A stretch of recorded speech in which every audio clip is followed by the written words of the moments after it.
नमस्कार, आप देख रहे हैं NN24 और मैं हूं आपके साथ वैशाली वर्मा। प्रदेश के उप मुख्यमंत्री केशव प्रसाद मौर्य ने कहा कि कुछ लोगों को राम मंदिर प्राण प्रतिष्ठा समारोह में भी न्योता न मिलने से पेट में दर्द हो रहा है। वो ऐसे लोग हैं जो ना कभी राम के ना ही वे समाज के हुए। वो बुधवार को मेहंदावल के करमैनी गांव में विकसित भारत यात्रा कार्यक्रम को संबोधित कर रहे थे। डिप्टी सीएम केशव ने दावा किया कि जब से भारतीय जनता पार्टी की डबल इंजन सरकार सत्ता में आई है, उसने पूर्वांचल का नक्शा बदल दिया। केंद्र में नरेंद्र मोदी सरकार के 9 साल पूरे होने पर धनघटा में भाजपा ने सेवा सुशासन और गरीब कल्याण जनसभा का आयोजन किया। इसे संबोधित करते हुए केशव मौर्य ने विपक्षी दलों पर जमकर हमला बोला। उन्होंने कहा कि जब जब केंद्र और प्रदेश में गैर भाजपा सरकारें रही हैं, लूट खसोट और भ्रष्टाचार का बोलबाला रहा है। सरकार की योजनाएं कागजों में चलती थी, आम जनता त्रस्त थी। 2014 से जब देश की आवाम ने भ्रष्ट सरकारों को हटाकर प्रधानमंत्री नरेंद्र मोदी के नेतृत्व में केंद्र की बागडोर सौंपी, तब से अभ्युदय भारत का उदय होने लगा। आज देश के गरीब को विकट बीमारियों की स्थिति में कर्ज नहीं लेना पड़ेगा, बल्कि आयुष्मान भारत कार्ड के माध्यम से उसे देश के अच्छे से अच्छे स्वास्थ्य केंद्र में निःशुल्क इलाज मिलेगा। उसके खर्च को केंद्र सरकार वहन करेगी। हमारा यहाँ पदाधिकारी कार्यकर्ता साथी हो, हमारे जनप्रतिनिधि हो, ये सभी हमारे उप मुख्यमंत्री, मैं अगर उप मुख्यमंत्री हूँ तो मेरे हर साथी भी उप मुख्यमंत्री हैं, इस भाव से उनका सम्मान करना। और अब 25 जिले जो प्रभार वाले मेरे जिम्मे आए हैं, उसमें संत कबीर नगर भी आ गया, गोरखपुर मंडल और बस्ती मंडल सहित, देवी पाटन मंडल सहित, अभी मेरे पास इधर बरेली और आगरा उधर के मिला लखनऊ मंडल मिला के 6 मंडल और 25 जिले का प्रभार है। और मैं लगातार आप सबके बीच में आता रहूंगा।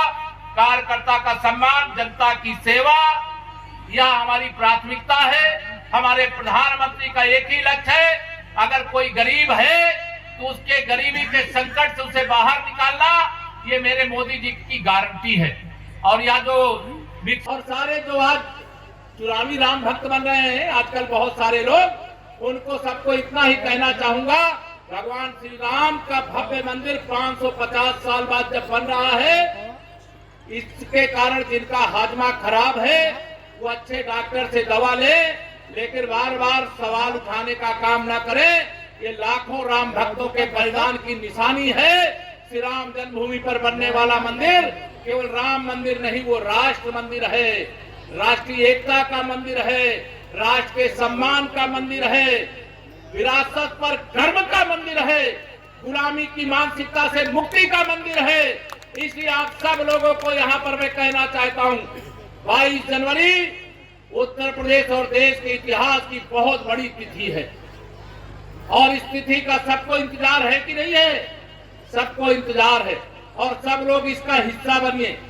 आप सब को यहाँ पर मैं निवेदन करूंगा, 2024 के लोकसभा चुनाव में बताइए, तीसरी बार मोदी सरकार बननी चाहिए कि नहीं बननी चाहिए?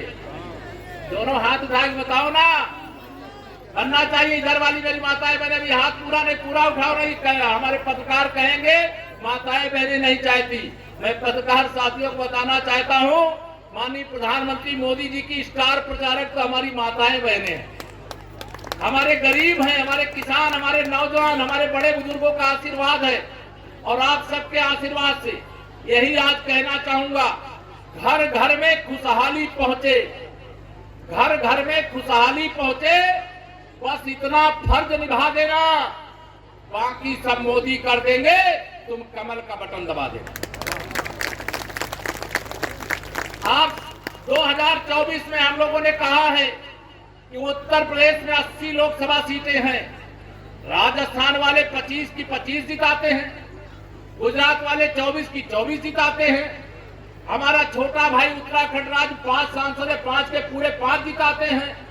और हम लोग कभी 80 में से 73 रह गए थे एक बार, इस बार सारे लोग गठबंधन किए तो 64 रह गए थे। लेकिन 2024 में 80 की 80 लोकसभा सीटें जिताने का संकल्प लेकर के जाना है। और कल नारा दिया है हमारे राष्ट्रीय नेतृत्व ने, अब की बार 400 पार, तीसरी बार मोदी सरकार है। 80 की 80 लोकसभा, संत कबीर नगर लोकसभा सहित हम लोग जीतेंगे। देश में अब की बार 400 पार, तीसरी बार मोदी सरकार, अर्थात इस बार माननीय प्रधानमंत्री मोदी जी के नेतृत्व में केंद्र में सरकार बनाने का जो हमारा अभियान है वो हैट्रिक बना करके पूरा करने का काम करेंगे। और सपा हो, बसपा हो, कांग्रेस हो या अन्य विरोधी दल हों, वह ठगबंधन के रूप में अपने काम कर रहे हैं।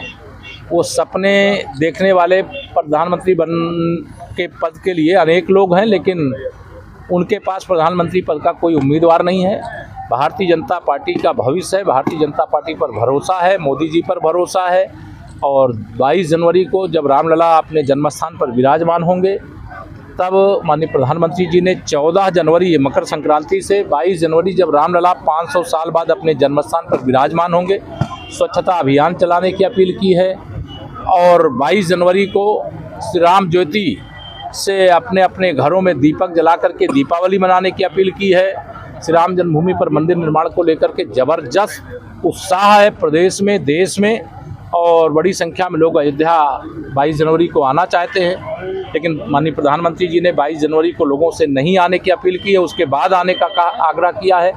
और उत्साह देख करके और मुझे भी बहुत खुशी है। आज मुझे बहुत मौसम खराब होने के कारण आने में देर हुई, लेकिन फिर भी इतनी भारी संख्या में लोग उपस्थित रहे, तो यह संदेश है कि भाजपा की लहर, भाजपा की आंधी, भाजपा की सुनामी 2024 में बहुत तेज चल रही है। जी, ओवैसी जी का कहना है कि हमारी मस्जिदें छीनी जा रही हैं हमसे।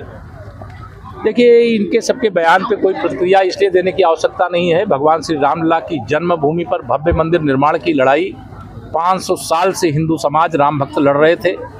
तुष्टीकरण की घटिया राजनीति करने वाली कांग्रेस पार्टी, मुस्लिम वोट बैंक को अपने पक्ष में जुटाने की राजनीति करने वाली समाजवादी पार्टी, इन लोगों ने बहुत ज्यादती की है, बहुत ही राम भक्तों का अपमान किया है, राम भक्तों को बहुत कष्ट पहुंचाने का काम किया है, पीड़ा पहुंचाने का काम किया है। माननीय प्रधानमंत्री मोदी जी के नेतृत्व में केंद्र में सरकार बनी, तब रामलला के भव्य मंदिर निर्माण का मार्ग प्रशस्त हुआ। क्या आपको लगता है कि विपक्ष के नेता प्राण प्रतिष्ठा करके पहुंचेंगे?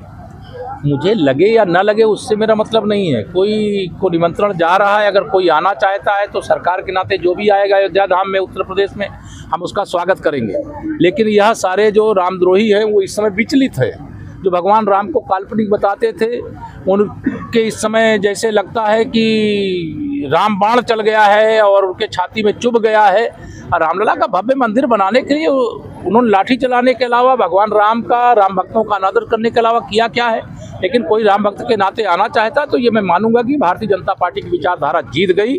और वह अगर आते हैं, ये भारतीय जनता पार्टी के दृष्टिकोण से अच्छा होगा। यद्यपि निमंत्रण देने वाले न भाजपा है, न भाजपा की डबल इंजन सरकार है, वो निमंत्रण देने का काम श्री राम जन्मभूमि तीर्थ क्षेत्र ट्रस्ट कर रहा है। धन्यवाद।